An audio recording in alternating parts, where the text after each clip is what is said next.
ईशान्य हो, साक्षी स्वरूप होकर सब चीज को देखो। उसने कहा कि हाँ, क्योंकि सब लोग मेरे विरोध में पड़ गए हैं और सब लोग चाहते हैं कि मेरी नौकरी चली जाए। अब नौकरी भी एक चीज होती है मनुष्य के लिए, उसके क्षेम की एक स्थिति होती है। उसके बाद में कहने लगे कि शाम को 5 बजे उन्होंने आके बताया कि तुम्हें फिर से रीइंस्टेट कर दिया है, इतना ही नहीं तुमको कंफर्म कर दिया। तो खुद बड़े आश्चर्य में पड़ गए, कहले पता नहीं कैसे सब लोग ने एकदम फेवर में ही बात करनी शुरू कर दी और उन्होंने उसको कर दिया। और उसने पूछा कि कितने बजे हुआ, कहले 2:15 पे ये बात तय हुई। तो जो साहब वहाँ उनके साथी थे उन्होंने भी टाइम देखा कि क्या बात है, समझ में नहीं आता, एकदम सबका मन कैसे बदल गया, सब इसी तरह से कैसे बोल रहे हैं। इस तरह से भी होता है, अनेक अनुभव आ सकते हैं कि रियलाइजेशन के बाद जो अनुभव लोगों को आए हैं वो इतने अधिक हैं कि अगर उनके संकलित करने बैठे हैं तो न जाने कितनी किताबें इस पे हो जाए और कितने ही लेख इस पे लिखने पड़े। बहरहाल एक किताब हमारे ऊपर एक स्विट्जरलैंड के महाशय हैं जो कि खुद स्वयं फ्रेंच जानते हैं लेकिन उन्होंने अंग्रेजी में प्रयत्न किए हैं लिखने के, और एक किताब लिखी गई है। वो किताब हम लोग प्रकाशित करना चाहते हैं 27 तारीख को, और उसमें चाहते हैं आप लोग सब वहाँ उपस्थित हों और वो पुस्तक देखें। उसमें उसने बहुत से ऐसे ऐसे अनुभव लिखे भी हैं और उसमें हिस्टोरिकली उसने सारा ट्रेस किया है कि सहज योग आज कौन सी स्थिति में पहुंच गया और क्यों लोगों को मास रियलाइजेशन हो रहा है। बड़ी सुंदर किताब है और बड़ी मेहनत की है और मैंने भी उसे काफ़ी देखा हुआ है। हालांकि मेरे पास टाइम ही नहीं रहता कि मैं कुछ पढ़ूं ज़्यादा, पर उन्होंने काफ़ी मेहनत की और बहुत विद्वान है, वो बहुत विद्वान है। और सॉक्रेटिस से लेकर के और सारे उपनिषद आदि जो कुछ भी चीज़ें हैं सबको लेकर के उन्होंने वो किताब लिखी है और अत्यंत सुंदर है। और उसमें गांधी जी के बारे में भी, उनका भी क्या स्थान था सहयोग के आने में वगैरह, बहुत अच्छे से किताब लिखी हुई है। और इस किताब के जो कुछ भी छपाई का जो कुछ पड़ा है उतना ही हमने कहा है दाम रखना चाहिए और उससे ज़्यादा चार्ज नहीं करना चाहिए। हालांकि लोग हमेशा हमें पढ़ाते रहते हैं कि माँ ऐसा करोगे तो कोई किताब ही नहीं खरीदेगा, सोचेंगे इतनी सस्ती किताब कैसी, इतनी सुंदर, इतनी बड़ी, और ये वो। लेकिन हम सबके पढ़ाई में आते ही नहीं क्योंकि हम ज़रूरत से ज़्यादा इस मामले में स्वतंत्र हैं। तो इस तरह के अनुभव अनेक होते हैं। लेकिन आप अगर सत्य के पुजारी हैं और सत्य को खोज रहे हैं तो आपको पता होना चाहिए कि इससे उपलब्धि जो होती है वो परम सत्य की होती है। परम सत्य का मतलब होता है एब्सोल्यूट, उसमें रिलेटिविटी नहीं रह जाती क्योंकि आप वो हो जाते हैं। जैसे आपके लिए अभी सत्य यही है कि ये कनात लगी हुई है, यहाँ लोग बैठे हुए हैं और जो कुछ साइंस वाइंस है ये सारा आपके लिए सत्य है। लेकिन जो परम सत्य है वो ये है कि परमात्मा की शक्ति सारे संसार में सत्ता है उसकी, वो संचारित है, अणु रेणु में भी वो कार्यान्वित है और वो इतनी डायनामिक है और इतनी बारीक है और उसका इतना कुछ काम कमाल का है। वो सोचती है, समझती है और प्यार करती है। इतना ही नहीं, सारे ही संसार के जो कार्य हैं वो करती है। तो इस तरह की जो सत्ता है उसको प्राप्त होना यही सत्य है। और उसको प्राप्त आप तभी होते हैं जब आप उससे कनेक्टेड हो जाते हैं। एक ये छोटा सा काम है कि आपको उस सत्ता से कनेक्ट किया जाए। हम तो जब से पैदा हुए तब से ही ये जानते थे, सब चीज, सब कुछ हमें मालूम था। लेकिन हमारे पिताजी जो कि स्वयं बहुत बड़े, हम कहते हैं कि बहुत बड़े साधु थे और जो कि बड़े पहुंचे हुए आदमी, उन्होंने हमसे बताया कि जब तक आप ऐसी कोई आमास व्यवस्था, सामान्य जन सामान्य की व्यवस्था नहीं खोज निकालिएगा तब तक इस पे कोई सी भी बात करना, दूसरा एक बाइबल हो जाएगा, नहीं तो गीता हो जाएगी और उसी पर एक से एक चीजें चलती रहेंगी और उस पे लोग टीका करते रहेंगे और कुछ समझ में नहीं आएगा, शब्द शब्द रह जाएंगे और एक दो आदमी पार होने से कोई बात नहीं, क्योंकि उस वक्त तो उनके सिवा हम कोई दूसरा देख ही नहीं पाते थे कि जो पार है। इस वजह से इन्होंने कहा कि किसी को लोग समझ नहीं पाते और लोगों की बुद्धि में आने वाली बात नहीं है, इसलिए उनको अगर प्रबुद्ध किया जाए तो फिर ये चीज सबके समझ में आएगी। और ये होने का समय भी आया है और तुम इसीलिए संसार में आई हो और यही तुम्हारा करने का है। उनको स्वप्न वगैरह आए थे हमारे बारे में, हमारी मदर को भी बहुत स्वप्न आए थे और उसी हिसाब से वो आखिर तक हमसे पूछते रहे कि क्या तुम्हें चीज़ मिली या नहीं मिली। और हमारी माँ भी उनके मृत्यु से पहले यही पूछती रही कि अब मैं तुम्हारे पिता से मिलूंगी तो मुझे बता दो कि तुम्हें वो चीज़ मिली या नहीं मिली। जब मैंने उनसे कहा कि हाँ मुझे वो चीज़ मिल गई है और उसका मैंने पता लगा लिया है तो मैंने इस तरह से किया कि मैं स्वयं मनन में जा करके और हर एक मनुष्य के मुझे कुछ ऐसे जीवन में संबंध रहे कि जन समुदाय से मेरा बड़ा संबंध रहा, क्योंकि मेरे पिता भी बहुत पुराने कांग्रेसी थे और मैं भी गांधी जी के साथ रही हुई हूँ और वहाँ सब लोगों को देखने का मुझे मौका मिला। तो मैं मनन से सूक्ष्म चित्त से हर एक आदमी की अंदर की भंगिमा देखती थी, अंदर उनके कौन सा प्रश्न है, उसमें कौन से प्रॉब्लम्स हैं, किस वजह से या आदमी जो है इस तरह से बना हुआ है, मैंने उसके परम्यूटेशंस कॉम्बिनेशंस क्या हैं। हजारों लोगों के अंतर में मैंने प्रवेश करके देखा कि इनका क्या प्रश्न है, उनका क्या प्रश्न है, कैसे कौन सा इनमें गड़बड़ हो सकती, कौन सी इनमें खामी हो सकती है, किस वजह से। क्योंकि जो रियलाइज सोल आता है संसार में तो उसके सामने कोई प्रश्न ही नहीं होता है, वो तो अपने मस्ती में रहता है और दूसरा जो है वो अभी तक नीचे ही है।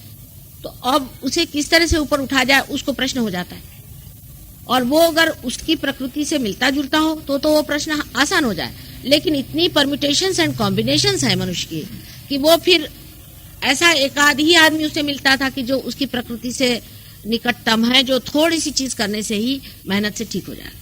इसलिए लोग दो चार लोगों को ले करके जंगलों में रह करके और मेहनत करते थे, क्योंकि बगैर दान किए हुए इसमें आनंद नहीं आता है। लेकिन वो जो चीज उसको सर्वसामान्य होना भी जरूरी ही था, और मैं खुद इसको बचपन से ही जानती थी कि मुझे ये कार्य करने का है, चाहे कुछ भी हो जाए। और इसी प्रकार मेरे जीवन में, मेरे विवाहित जीवन में भी मेरा संबंध अनेक लोगों से आता रहा, और उसमें मैंने यही एक कार्य किया कि लोगों की अंदर से कौन सी प्रकृति के कारण, क्योंकि आप देखिए 3 प्रकृतियां मनुष्य में होती हैं और 360 डिग्री में ये 3 प्रकृतियां घूमती हैं। तो आप समझ सकते हैं कि मनुष्य में कितनी परम्यूटेशंस और कॉम्बिनेशंस हो सकते हैं, और उसी की छोटी छोटी चीज पे आप मनुष्य रुका हुआ है। जैसे कि एक आंख में तिनका चला जाए और सारा आकाश न दिखाई दे, ऐसा हो जाए। अब मैंने बहुत इस पर अत्यंत गहन मनन किया, बहुत ही तपस्या करी है, और उस पर बहुत ही ज्यादा मैंने ध्यान दे करके विचार किया कि आखिर मनुष्य में कौन सा ऐसा दोष हो जाता है। फिर मैंने देखा कि हर एक के दोष अलग अलग है, उनको कैटेगराइज कर लेना पड़ता है। अब जैसे आपके गुरु का दोष है, ये एक दोष, इसको भी कैटेगराइज करना चाहिए। गुरु भी ढंग ढंग के होते हैं, मतलब जो अगुरु, मैं इनको गुरु नहीं मानती, ये अगुरु हैं। गुरु तो बहुत ही कम होते हैं बहुत ही कम। और पहले जमाने में जो गुरु होते थे, या भी ऐसे में जो गुरु मालूम है जो असल में है, वो लोग तो बिल्कुल नहीं चाहते कि कुछ करें, क्योंकि वो जैसे ही कुछ काम करने लगते हैं तो शिष्य लोग उन पे चढ़ बैठते हैं, या नहीं चढ़ेंगे तो उनको सताते हैं। अगर वो पृथ्वी पर उतर आए, मतलब जन्म ले या कुछ करें, तो बचपन से उनको तकलीफें होती रहती हैं। क्योंकि इसमें जब आप पार हो जाएंगे तो आपको पता होगा कि आपको खुद भी महसूस होगा दूसरों की तकलीफें, कैसे कैसे कहीं कुछ चटाक से एकदम पैर में चट से लग जाएगा, कहीं कुछ हो जाएगा थोड़ा थोड़ा। लेकिन मैंने उसके लिए ये भी सोचा कि एक ऐसी व्यवस्था ढूंढनी चाहिए, ऐसी व्यवस्था ढूंढनी चाहिए कि जिस व्यवस्था में मनुष्य सर्वसामान्य हो, साधारण जीवन व्यतीत करता हो और गृहस्थ जीवन में रहता हो, कोई जंगल में जाने की उसको जरूरत नहीं हो, और वहीं बैठे बैठे वो पार भी हो जाए और वो रक्षित भी रहे, उससे उसको तकलीफ ना हो, उसको परेशानी ना हो। और इसलिए इस पर बहुत ही गहन अन्वेषण करना पड़ा। आप जानते हैं कि इसकी कोई लेबोरेटरी तो होती नहीं जहाँ पर काम किया जाए, ये तो अपने ही अंदर ये सब अपने ही संकल्प से अपनी ही कुंडलिनी को चढ़ा करके काम किया जाता है।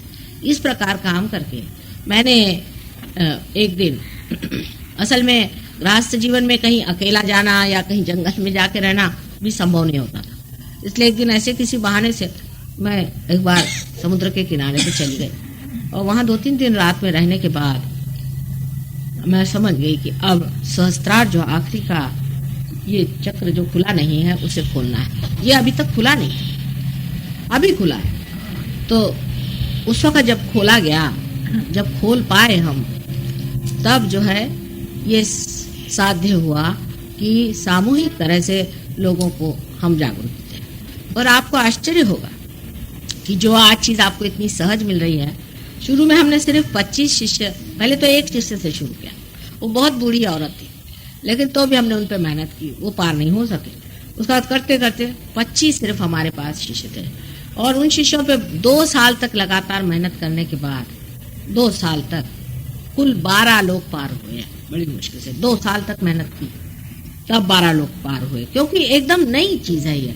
इसका मतलब है कि सर्वसाधारण आदमी जो कि अनेक गलतियां कर चुका है और जिसमें बहुत से अजीब अजीब तरह के दोष आ जाते हैं, ये सब ठीक करना, उनको ठीक से लगाना, उनको ठीक से पहुंचाना एक बड़ा उस वक्त कठिन ज्ञात होता था।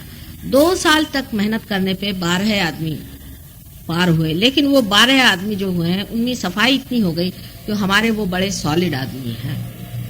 उनमें से एक हमारी राउत बाई जो हैं, जो आप यहाँ बैठी हुई ये है, इन्होंने बहुत ऊंची दशा प्राप्त की है उसमें से, और उस वो 12 आदमी के 12 आदमी बहुत ऊंची दशा में पहुंचे हुए हैं। तो उसके बाद फिर जरूर कि हमने देखा हर साल ये संख्या बढ़ती गई।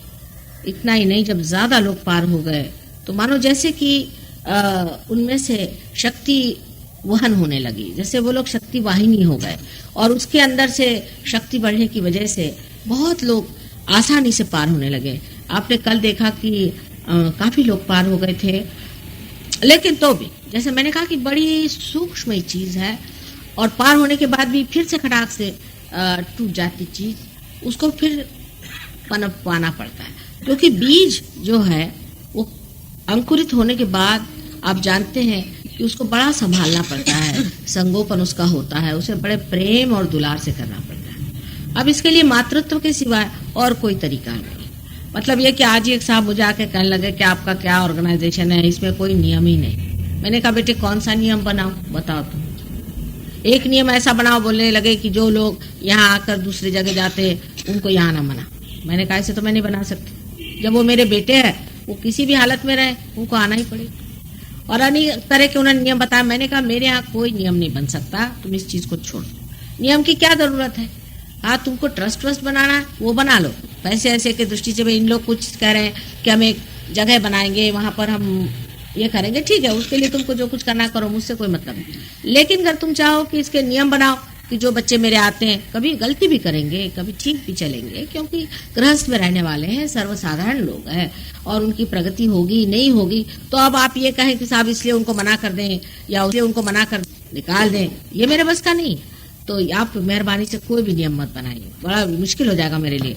तो ये चीज ही और है, ये ऐसी चीज है कि इसको आप लोग अगर संसारिक दृष्टि से देखें तो बहुत ही विचित्र लगेगी, लेकिन परमात्मा की दृष्टि से आप समझ सकते हैं। इसमें कोई भी नियम हम नहीं लगा सकते, कोई रिस्ट्रिक्शन नहीं, हमारी एक भी मेंबरशिप नहीं है, कुछ नहीं। जिसको चाहे वो आए, जिसको नहीं आना नहीं आए। अब जैसे आपने बताया कि मैं गया हुआ, पर इन कोई मेंबरशिप इनसे नहीं है, जब चाहे आए, जब इसका उपयोग करे, जितना आगे बढ़ना चाहे, बिल्कुल मुक्त होता है। और जब तक आप पूरी तरह से मुक्त नहीं होंगे तब तक कोई फायदा ही नहीं होने वाला है। तो इस तरह की ये चीज है, अति सूक्ष्म चीज है, और उसको पाने के लिए आपको भी सोचना चाहिए कि थोड़ी सूक्ष्मता अपने अंदर आ जाए। और अगर कोई उसमें अगर कभी हम कह भी दें, जैसे आपसे कह दिया कि भाई उनके पास क्यों गए थे, जूते मारना है, जूते मारने पड़ते, क्या करें, मोहम्मद साहब ने ही बताया। मैंने बड़े धीरे धीरे बातें कहना शुरू किया, आपको पता नहीं, पहले तो मैंने कठिन लोगों को लिया ही नहीं। 3 साल तक आपको आश्चर्य होगा, मैंने कभी सैटेनिक फोर्स की बात नहीं करी। मैं लंदन अमेरिका चली गई, अमेरिका से आने के बाद हमारे ग्रुप में एक लेडी ने शुरू कर दिया वहां पर घोड़े के नंबर बताना और लोगों को हाथ में डंडा लेके मारना और ये वो। तब फिर मैंने कहा कि अब तो बताना ही पड़ेगा, तब मैंने शुरू किया था, क्योंकि मैं सोच रही थी कि किसी तरह से लोग बच कर के निकल जाएं तो अच्छा रहेगा अगर ये चीजें नहीं बताई जाए तो। पर ऐसा कहाँ होता है, ये चीजें तो आती ही हैं। अगर 10 आदमी यहाँ आएंगे, उसमें से जरूर 1 न 2 ऐसे होंगे कि दिल में नेगेटिविटी होगी, और जो कहीं ना कहीं हो आए होंगे, वो फिर बताना ही पड़ता है। तो उसमें कोई बुरा मानने की बात नहीं है, क्योंकि आपको सोचना चाहिए कि आपको अपना कल्याण कर लेना चाहिए, अपना मंगल सोचना चाहिए, और उसमें बुरा मानने की कोई बात नहीं। आपके गुरु ने आपको कोई दी नहीं बात, अगर दी होती तो आप यहाँ आते क्यों? तो अगर हम कहते हैं कि भाई इस तरह से निकलता है, या मोहम्मद साहब ने कह दिया नसीब नहीं, तो मुझे ही लोग नाराज हो जाते। उन्होंने बताया, उनके बहुत से तरीके, सारा उनका जो नमाज है सारी कुंडलिनी का अवेकनिंग है। लेकिन कितने मुसलमान इस बात को मानेंगे? कबीर का सारा पढ़े तो सहजयोग पूरा है, उससे ऐसी बातें सारी लिखी हैं जो कि बिल्कुल आपको मैं अगर सुनाऊं तो आप आश्चर्य होंगे कि 5-25 पकड़ बुलाऊं, जैसे आपको पकड़ बुलाया हमने, एक ही डोर बंधाऊं। और उनकी भाषा में इस कदर अथॉरिटी है। अथॉरिटी हो ही जाएगी जब आप उस चीज को जानते हैं, तो अथॉरिटेटिवली आप बोलते हैं। कोई उसमें आप गिगियाते नहीं है सूरदास जी जैसे कि प्रभु तुम हमें कभी मिलोगे, क्योंकि वियोग है नहीं। जब आदमी मिलन में बैठता है तो मिलन की बात करता है। इसी प्रकार आप गुरुओं को भी समझ सकते हैं, इसी प्रकार आप कवियों को भी समझ सकते हैं कि जो आदमी मिलन की बात करता है वो डंके की चोट पर करता है। और दूसरी बात उसमें यह होती है कि वो रोता नहीं कि मुझे प्रभु कब मिलाओगे और तुम कब मेरे सामने आओगे। बड़े बड़े कवि हो गए विरह के भी, लेकिन उससे ये जान लेना चाहिए कि वो विरह में ही है और आप विरह में, इसलिए आपको मजा आता है उनका विरह सुनना। लेकिन जो मिलन में आ जाता है उसको लगता है ये क्या मिलन के लिए अपना चला है, उसको नहीं पसंद आती है चीज। और जो लोग मिलन में नहीं है उनको भी नहीं अच्छे लगते जो लोग मिलन के गीत गाते। तो आपको भी मिलन में आना चाहिए और इसका आनंद उठाना चाहिए। एक ये सादी सुदी चीज है और कोई ऐसी कठिन बात आपके लिए नहीं है, क्योंकि आपके अंदर सब बनाई हुई है चीज, ये सब बना हुआ है। सिर्फ इसकी जागृति होनी है और इसको सहस्रार से निकाल के यहाँ स्थित कर देना, फिर धीरे धीरे सब चीज बन जाती। पर बहुत से लोगों को इन गुरुओं में से एक से एक गुरु लोग हो गए। महाराष्ट्र में भी एक बड़े ही अजीब गुरु थे, उनके शिष्यों की कुंडलिनी चढ़ती थी और फिर धड़ाक से नीचे गिर जाती, चढ़ती थी फिर गिर जाती। बांध बांध के हम लोग के हाथ टूट गए, पर वो बनती नहीं थी, गिर जाती थी। और बिल्कुल अब तो सिर्फ कुंडलिनी के वहन से ही हम पता लगा लेते हैं कि ये कौन से गुरु हैं। पर ये इतने हैं जिसको पायली के 50 कहते हैं कि रोज नया एक चला आता है, रोज एक ये फलाने महाराज आए, कोई फलाने आए। मतलब पहले जो मेन थे उनके तो अभी भी हम पहचान लेते हैं कि ये फलाने के शिष्य हैं या कुछ है। लेकिन इसके चक्कर इतनी जबरदस्त होती है। एक अभी परसों पेशेंट आई थी हमारे पास में, उनको भी स्क्लेरोसिस की बीमारी थी, वो ठीक होना चाहती थी, काफी उनको फायदा हो गया, लेकिन उसके बाद वो फिर नहीं आ रही। तो पता हुआ कि वो यही जो अंगूठी देने वाले बाबा हैं उनके शिष्य हैं। तो कहते कि वो रात में सपने में आते हैं, मुझसे कहते खबरदार तुम माता जी के पास गए। वो मारे डर के वो आने को तैयार नहीं, यहाँ बैठी हुई यहाँ देखिए उनके पहचान, इसलिए वो आने को तैयार नहीं। उनको काफी लाभ होता है, इतनी नर्वस है। और वो कहती मुझे लगता है कि मैं डिसलॉयल हो जाऊंगी उनको। तो इनके भी चक्कर बड़े खराब होते हैं, उससे बचना चाहिए। आपको अगर किसी गुरु से आप प्रभावित हैं तो मेरे पास आने की जरूरत नहीं, और अगर प्रभावित नहीं है तो ठीक बात है। और अगर आपके असली गुरु हैं तो हम तो फौरन बता देंगे। अब यहाँ एक महाशय है, उनके गुरु थे धुनी वाले बाबा, बहुत हमने कहा उनसे हमारी खबर करें, वो हमारे बारे में जानते हो। इतना ही नहीं, बहुत से गुरुओं ने लोगों को बताया कि माँ आ गई है तो तुम हमारे पास क्यों आते। आपको आश्चर्य होगा ये लोग कितना जानते हैं। जो जानते हैं वो जानते हैं, जो नहीं जानते हैं उनसे ही तो ना प्रश्न होता है। अभी एक अमरनाथ में एक बड़े भारी साधु रहते हैं, क्या ना कैंसर, हाँ नहीं नागनाथ बाबा करके, नागनाथ बाबा, नागनाथ वो रहते हैं। अब उनके एक शिष्य हैं जगन्नाथ बाबा, उनका आज्ञा चक्र टूटा हुआ था। तो वो आकर के एक अंबरनाथ करके जगह है बम्बई के पास, वहां आके रहने लगे और कहने लगे कि हम यहाँ रह रहे हैं, यहाँ पर माँ आने वाली है, तो हमारे गुरु ने भेजा है कि 12 साल बाद आएंगे। देखिए 12 साल जाके वहाँ वो तपस्या करते बैठे। उनको फिर पता हुआ कि हम, वो तो पता हो जाता है ना वाइब्रेशन से। हमारे एक शिष्य है वहाँ शरयू, उनके पास गए, कहने लगे कि माँ कब आने वाली। उन्होंने कहा कि 12 साल बाद आएंगी, ऐसा कहा था गुरु ने हमारे, तो कब आने वाली है, अब तो 12 साल पूरा हो गया। तो उन्होंने कहा कि वो तो आने वाली है, उनका यहाँ प्रोग्राम होने वाला है। तो भी उनको थोड़ी शंका थी हमारे बारे में कि हम ही वो माँ है या नहीं। ऐसे लोगों की दृष्टि वगैरह बहुत अच्छी हो जाती है, खासकर आज्ञा जिनका टूट जाता है उनको बहुत कुछ दिखाई देता है। तो वो आकर के बैठे थे हॉल में, उनको स्टेज वेज पे बिठाया था। जैसे हम अंदर आए तो उनका सारा जो कुछ भी शंका थी दूर होके वो सीधे मेरे पास सीधे। तो मैंने कहा क्या हुआ भाई, आपकी शंका को क्या हुआ। कहने लगा कि सबकी कुंडलिनी एकदम जैसे बच्चे स्कूल में नहीं खड़े हो जाते, ऐसे एकदम खड़ी हो गई जैसे आप आए। तो हम समझ गए कि यही है माँ और इसे क्या। पर अब मैं गुरु की बात बताती हूँ। तो मैंने उनसे कहा कि उनका हमारे आश्रम में आए माँ, तो मैं गई वहां मिलने। भाई मैं तो सबके पास जाती, आपको आश्चर्य होगा, मैं सबके पास गई, ये मुक्तानंद, रजनीश वगैरह, सबको मैंने समझाने की कोशिश की कि तुम लोग क्या कर रहे हो। सारे गुरुओं से जाके मिलती हूँ, उनसे समझाती हूँ। उल्टे वो लोग फिर क्या कहते हैं कि वो हमारी शिष्या है, वो हमारे पास आई थी। इन बेवकूफों को क्या कहा जाए। तो जब उनके पास मैं गई तो मैंने कहा कि क्या बात है, आप क्यों परेशान हैं। तो कहने लगे कि मेरे 12 साल से मेरा आज्ञा चक्र पकड़ा है माँ, और मेरे गुरुजी ने ये कहा है कि 12 साल बाद माँ आएगी, वही ठीक करेगी, मैं तो तेरा ठीक नहीं करूँ। मैंने कहा भी बड़े दुष्ट है तुम्हारे गुरुजी, 12 साल से तुम्हारा आज्ञा चक्र खराब है, मैं तो एक क्षण में तुम्हारा ठीक कर दूं, और एक क्षण में करूंगी भी, क्योंकि मेरे तो हृदय में पूरी समय लगा रहेगा कि उसका आज्ञा चक्र पकड़ा। अभी यही देखिए आई मेरे पास में, माँ जल्दी से मेरा आज्ञा ठीक करो, मेरा पकड़ जाएगा। तो मैंने कहा कि अच्छा क्या बात है, क्यों ऐसे। कल वो गुरुजी भी हमारे आपसे मिलने आए, तो वहां पहुंचे हम जहाँ पे थे, तो बड़ा मानवान किया उन्होंने जो भी था। लेकिन मैंने उनसे पूछा कि भाई ये क्या बात है कि आप इनके आज्ञा चक्र को नहीं ठीक कर रहे। कल मैं क्यों करूं, मेरा किसने किया था, मैं सालों तक तड़पता रहा, तब मेरा क्यों नहीं आपने ठीक किया। मैंने ये किया वो किया, मेरी हालत खराब हो गई, मेरा आज्ञा चक्र किसने ठीक किया, मैं इसका क्यों करूं। आप माँ है, आप करो इनका ठीक। मैंने कहा पर कुछ तो दया करुणा होनी चाहिए। कल दया करुणा क्या करूं, अभी तो इसको मैं मारने वाला हूं पकड़ के। तो मैंने कहा क्यों भाई, आखिर क्या बात है। कल अभी मारा 2-4 चपेट बाहर। फिर मैंने पूछा क्या हुआ भाई, क्यों तुमको मारा। कहले माँ मुझे गंदी आदत है, मैं सिगरेट कभी कभी पी लेता हूँ। आपके आने से पहले मैं जरा नर्वस हो गया तो मैंने सिगरेट पी ली थी, तो इन्होंने इसलिए मुझे मारा कि आज माँ आने वाली है और तुमने आज भी सिगरेट पी। तो वो लोग भी जो हैं, गुरु भी जो हैं, वो भी बहुत ज्यादा खोजबीन करते हैं। इतना ही नहीं, बहुत कड़क हृदय होते हैं, बड़े कड़क आदमी होते हैं। उसकी वजह यह है कि उन्होंने सारी चीजें बड़ी मुश्किल से पाई और बहुत आफत से पाई। ये तो हमारा स्वभाव ही है, तो हमको कोई प्रॉब्लम ही नहीं, और हम तो माँ है ना। तो वो लोग तो लोगों से मिलते भी नहीं, कुछ नहीं करते हैं, और ऊपर से इस कदर कड़क आदमी है कि उनके एक एक किस्से आपको सुना उन गुरुओं के, तो आपको आश्चर्य होगा कि वो किस प्रकार अपने शिष्यों को अपनाते हैं। और एक आध शिष्य कहीं से पकड़ते हैं, एक उसको अपने पास रखते हैं और उसको फिर मेहनत करते हैं उस पर। और एक साहब को मैं जानती हूँ, उन्होंने एक सिर्फ शिष्य को तैयार किया 25 साल के, और उससे भी नाराज है, और उसका कारण भी ठीक ही है। लेकिन ऐसा है हाँ। तो गुरु तो मतलब बहुत ही मुश्किल चीज है, सदगुरु मिलना बहुत ही मुश्किल है, क्योंकि ये लोग जो पाए हुए हैं इंसान है, और इंसान के बूते पर इन्होंने पाया हुआ है।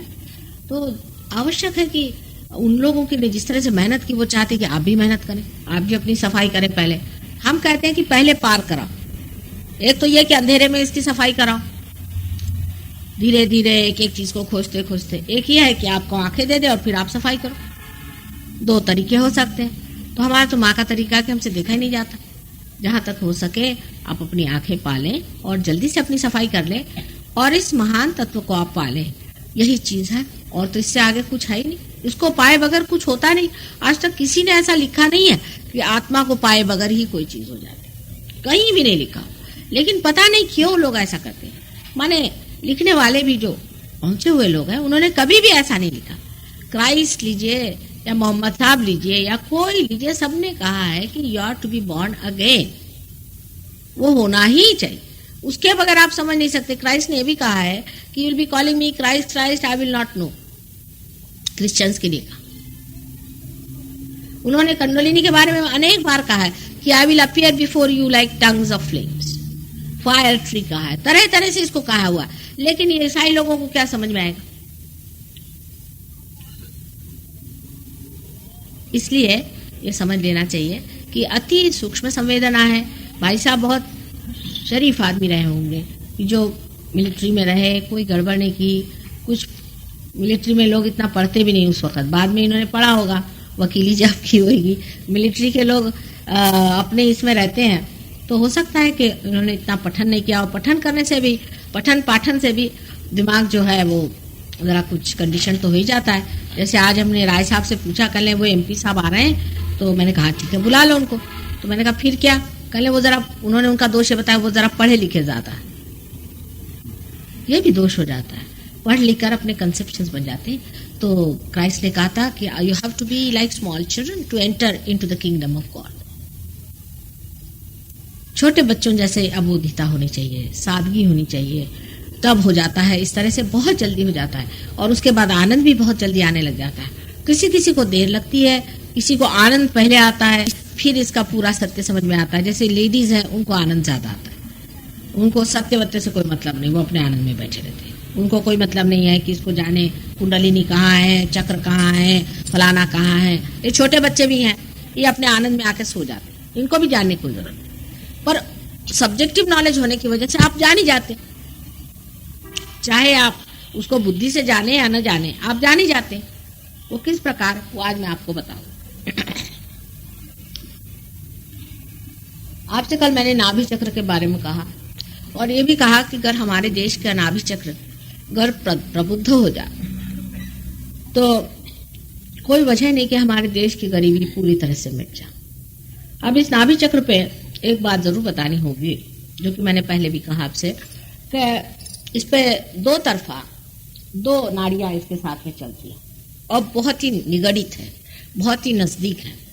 इन नाड़ियों में से जो चंद्र नाड़ी है वो हमारे सबकॉन्शियस में जो कुछ भी हमारे दिमाग में, जैसे कोई स्वाद हमको मिला या पेट में जो भावना हुई, जो भी कुछ है वो इसी से कार्यान्वित होता है, सबकॉन्शियस की आइडिया। जैसे समझ लीजिए बहुत से लोग हैं उनको एलर्जीज है।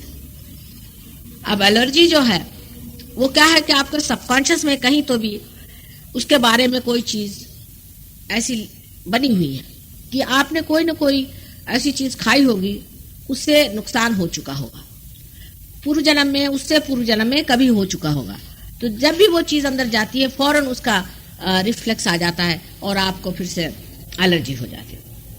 और राइट साइड में भी सूर्य की नाड़ी, सूर्य की नाड़ी में भी जो कुछ भी आप आगे के लिए सोचते हैं, फ्यूचर में सोचते हैं, उसका भी सूर्य चक्र भी वहीं पे है। तो सूर्य और चंद्र चक्र नाभि चक्र के दोनों साइड। और इन नाड़ियों पे जो लेफ्ट साइड की नाड़ी है, इस पे श्री भैरवनाथ का चलन वलन रहता, ऊपर से नीचे तक वो जाते रहते हैं। और जो राइट साइड की नाड़ी है, सूर्य नाड़ी, उसमें हनुमान जी का चलन वलन है। अब एक साहब आए, वो कल मैं हनुमान जी को मानता हूँ। मैंने क्यों मानते हैं? अभी कोई वजह होनी चाहिए। आप हनुमान जी को ही क्यों मानते? कोई चीज, कोई आपको मंत्र देता है, कहता कि चलो तुम सूर्य नमस्कार, तो आखिर क्यों? आपको क्या जरूरत है सूर्य नमस्कार करने की? उसका भी साइंस है। अगर आपके अंदर ऑलरेडी सूर्य है बहुत ज्यादा, तो आपको बिल्कुल सूर्य नमस्कार करने की जरूरत नहीं। हाँ, जब किसी के अंदर लेफ्ट साइड ज्यादा हो तो वो सूर्य नमस्कार करे। अब जिसकी लेफ्ट साइड ज्यादा बढ़ी हुई है वो राइट साइड करे, और जिसकी राइट साइड ज्यादा बढ़ी है वो लेफ्ट साइड करे। इसका भी शास्त्र है। ऐसा तो शरीर में भी नहीं होता है। समझ लीजिए आपकी नाक में तकलीफ है, तो आप जरूरी नहीं कि आप सारे केमिस्ट की दुकान खा लें। तो हाँ और था, ये दो नाड़ियां हैं। इस नाड़ी को स्वच्छ रखने के लिए आसनादि जो भी बताया गया है, ये पूरा हठ योग अष्टांग योग है। उसमें कोई आप एक चीज लेकर के करें सिर्फ कि हम आसन कर रहे हैं, वो तो बहुत ही गलत चीज हो गई।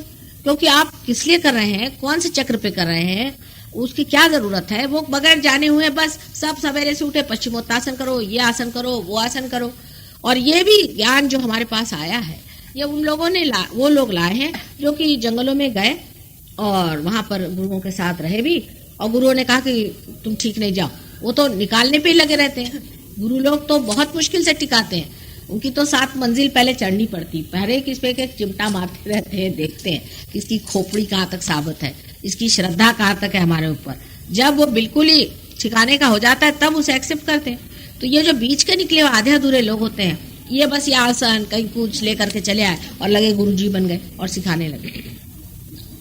उससे इतना नुकसान होता है कि हठ योग करने वाले, जो सो कॉल्ड हठ योग जिसे मैं कहती, सिर्फ आसन करने वाले का हमेशा हृदय चक्र पकड़ जाता है। अभी एक साहब होंगे यहाँ भी बैठे हुए, उनको हठ योग में हृदय का विकार हो गया। तो उनको फिर उन्होंने बताया कि अब हृदय का विकार हो गया, तो अब ये दूसरे आप आसन करो, वो भी हृदय के। तो मैंने कहा कि ये किस सिलसिले में? माने सम्यक ज्ञान, जिसे कहते हैं इंटीग्रेटेड नॉलेज, ये तभी हो सकता है जब आप पूरी चीज को देखें। तो ये दो नाड़ियां जो नाभि चक्र के दोनों तरफ में है, इन दोनों का बड़ा ख्याल रखना चाहिए। उसमें से जो लेफ्ट साइड की नाड़ी है, उसी के कारण मैं आपसे गुरुओं को मना करती हूँ। वो ऐसे कि इस तरफ में जितना कुछ मृत है, जो कुछ सबकॉन्शियस में है, जो भूत है, वो सारा, उससे आगे आपके कलेक्टिव सबकॉन्शियस है लेफ्ट साइड। तो जो कुछ मरे हुए हैं वहीं पर है। अब कुछ लोग ऐसे होते हैं मरने के बाद भी वो तृप्त नहीं होते, बड़े दुष्टात्मा होते हैं। कभी आत्महत्या की वजह से, कोई माँ बाप भी ऐसे होते हैं मर जाते हैं, उनको लगता है चलो बच्चों पे फिर से आ जाए, वो वही मंडराते रहते हैं। ये लोग जो मंडराने वाले हैं यही जो है हमारे ऊपर असर कर जाते हैं। इन्हीं को बैड स्पिरिट्स कहते हैं और इन्हीं को स्पिरिट्स भी कहते हैं अंग्रेजी में। अरे ये भूतात्मा होते हैं। और ये जो भूतात्मा है, इनमें से जो लोग समझदार होते हैं वो अपनी जगह चले जाते हैं प्रेत लोक में। वो कोई आपके अंदर घुसते नहीं, आप पे असर नहीं करते। पर ऐसे बहुत से लोग मंडराते रहते हैं। फिर आजकल के ज़माने में जो बहुत से गुरु लोग हैं, ये सब लोग राक्षस हैं, बहुत से राक्षस ही इसमें। जैसे महिषासुर ने जन्म ले लिया है, रावण ने जन्म ले लिया है, और बकासुर ने जन्म ले लिया है, और कैसे नाम का है, रक्त बीज ने जन्म ले लिया है। बहुत से लोगों ने, बहुत से राक्षसिनों ने भी जन्म ले लिया, अब वो गुरु बने बैठे। तो ये लोगों ने भी बहुत से ऐसी अपनी आर्मी लेके आए हुए हैं जो कि वायरस की जैसी है। वो आज्ञा चक्र पे बिठा दें आपके, तो वो चली जाएगी आपके लेफ्ट साइड में, आप खींच जाएंगे उधर। ये लेफ्ट साइड का जो प्रॉब्लम है, इसमें तरह तरह से लोग करते हैं। जैसे आपके घर में एकदम से लगा कि एक गणपति आ गए, ये सब कल युग में हो रहा है, पहले कभी नहीं हुआ था। आपने सोचा मेरे घर में माँ गणपति आ गया, मैं क्या करूं? मैंने कहा समुद्र में फेंक डालो बेटे उसको। गणपति लाने की क्या जरूरत है? ये परमात्मा के काम नहीं। मटीरियल चीजों को इधर से उधर हिलाने का भगवान को कोई और कोई काम नहीं। तो अब वो गणपति आ गए, उसकी पूजा शुरू। और जैसे यहाँ देवी जी बैठी थी, इन पे भी वैसी बाधा है लेफ्ट साइड। उससे शरीर में तकलीफ होने लगती, बदन हिलने लग जाता है। सारा जितनी भी हमारे मेंटल केसेस हैं, ये सारी लेफ्ट साइड की वजह से आती है। अब बहुत से घरों में भी ये चीजें होती हैं, ऐसे प्रेतात्मा होते हैं। कल ही एक सरदार जी आए थे, उनकी पत्नी को बहुत तकलीफ थी। पता हुआ उनका पुराना घर है, उनको रात में कुछ कुछ दिखाई भी देने लग गया। क्योंकि जब आप उस एरिया में चले जाते हैं, सबकॉन्शियस के एरिया में चले जाते हैं, तो आपको ये भूत दिखाने भी लगते हैं। ये बात सही है कि ये है, लेकिन उसके रास्ते में जाना नहीं चाहिए। इसमें सबसे बड़ा काम क्राइस्ट ने किया। क्राइस्ट आज्ञा चक्र पे है, उन्होंने सबसे ज्यादा इस पे काम किया कि भूत और प्रेत के अंदर जाना नहीं, उनसे कोई मतलब रखना नहीं। लेकिन आपको आश्चर्य होगा कि सबसे ज्यादा ईसाई लोग भूत प्रेत को मानते और उन्हीं के अंदर घुसते। माने लंदन में कोई ऐसा चर्च नहीं होगा जिसके अंदर मुर्दे न गड़े हों। अगर आप रियलाइज हो ले तो आप उस चर्च में जा ही नहीं सकते, पहले मुर्दे गाड़ के रख दो। कोई आप वेस्टमिनिस्टर अबे में जाइए तो वहां सारे राजे महाराजे जिन्होंने 7-7 बीवियां मार डाली, उनके मुर्दे गड़े। अरे कोई सेंट के भी हो तो ठीक है, समाधि बनी हुई है। राजा महाराजाओं के गाड़ने तो बहुत ही गलत बात है, क्योंकि उन्होंने पता नहीं, वहां के खासकर बड़े अनाचारी होते हैं। अपने यहाँ तो सदाचारी लोग होते हैं, लेकिन वहां तो अनाचारी लोग होते हैं बिल्कुल, राजा महाराजा। और वो वहीं मुर्दे गड़े पड़े हुए, और सारे लोग वहां प्लानचेट करेंगे। उनके यहाँ पेंटिकॉस्टल्स क्या क्या, सारा क्रिश्चियन धर्म में सबसे ज्यादा भूत विद्या। लेकिन यह भूत विद्या अपने यहाँ भी कम नहीं है। तांत्रिकों ने भूत विद्या बहुत हासिल कर ली है, और वो यही, किसी को आप उनको 5 रुपया दे दीजिए, वो किसी को कहेंगे इसको हम खत्म कर देंगे, उसको ये कर देंगे, उसके पीछे भूत लगा देंगे। ये बहुत ही कॉमन चीज है। आदिवासी लोग ये बहुत काम करते हैं। अब वो लोग गुरु बन के भी घूमते हैं। आपके अंदर एक भूत भर दिया, आप है उनकी अंगूठियां पहना रहे हैं, उनको कपड़े दे रहे हैं, जेवर दे रहे हैं। इसमें एक दो अनुभव आपको बताया। एक देवी जी बहुत रईस घर की थी, और उनके पति साहब आए, उससे कहने लगे कि मुझे बाबा जी ने एक अंगूठी दी। तो मैंने कहा भाई आप बहुत रईस आदमी हैं, आपके पास कितनी अंगूठियां? कहले मेरे पास बहुत अंगूठियां। फिर मैंने कहा आपने अंगूठी क्यों ली?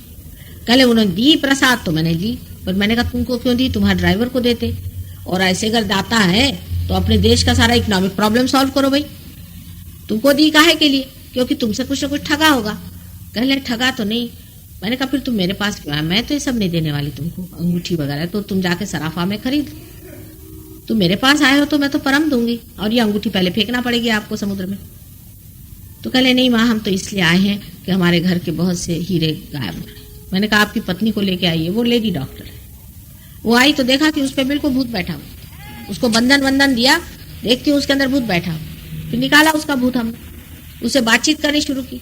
हमने कहा कि भाई क्या होता है? कहले पता नहीं, कोई मेरे अंदर आदमी आता है और मुझसे कहता है कि ये पत्थर है, ये पत्थर है, ये बाबा को दे दो।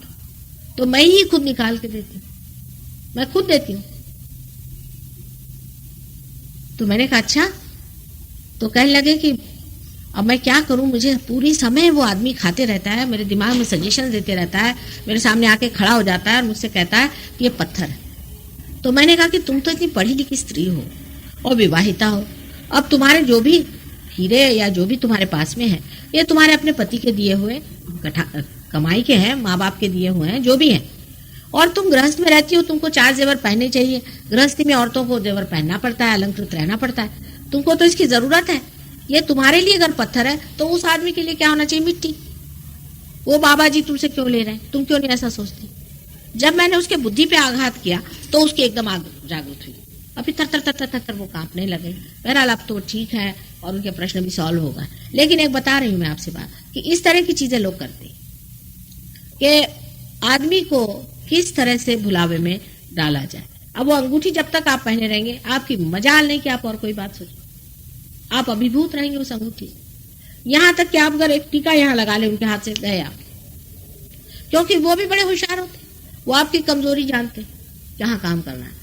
तो लेफ्ट साइड के आदमियों में अनेक तरह की कमजोरियां होती हैं और अनेक तरह से आपको पकड़ते हैं। विशेषता औरतें होती हैं, औरतें इस मामले में बहुत कमजोर होती हैं। अब उनसे शुरू किया उनके पति का बखान कि तुम्हारे पति तुम्हारा ख्याल रखते हैं, तुम्हारे लिए जेवर बनाते हैं। उसने कहा नहीं भाई, वो तो कुछ है, उनकी कोई दूसरी औरत है। अब भर गया उसके मन में किंतु, और मैं तुम्हारा पूर्व जन्म का पति हूं। ऐसे तो बहुत से करते हैं। इस तरह की बेवकूफी की बातें बड़ी पढ़ी लिखी औरतें भी विश्वास करती है, मैं आपसे बताऊं। और फिर हो गया, उसके बाद में सारे जेवर जो है उनको दे देते। ये लेफ्ट साइड की जो बात है ये अपने यहाँ इसलिए भी बढ़ गई है क्योंकि इतने तरह तरह के गुरु निकल आए हैं और इन्होंने यही विद्या, सारी प्रेत विद्या, श्मशान विद्या वगैरह जो थी ये करे। इसे हमारे यहाँ पहले भानुमति का पिटारा कहते थे। समझ लीजिए हमारे पिता के समय के जो लोग थे वो सब ये बातें जानते थे। लेकिन आप लोग अंग्रेज हो गए, आपने मैकॉले साहब ने आपको अंग्रेजी सिखा दी, आप सभी जानते। अभी भी अपने आदिवासी लोग वगैरह ये काम काफी करते हैं, यहाँ पर खोप लेंगे और वहां से खून नहीं निकलेगा, और कभी कभी वो अपने को लटका देंगे और इधर से उधर कूदेंगे। और ये क्या परमात्मा के काम हो सकता है?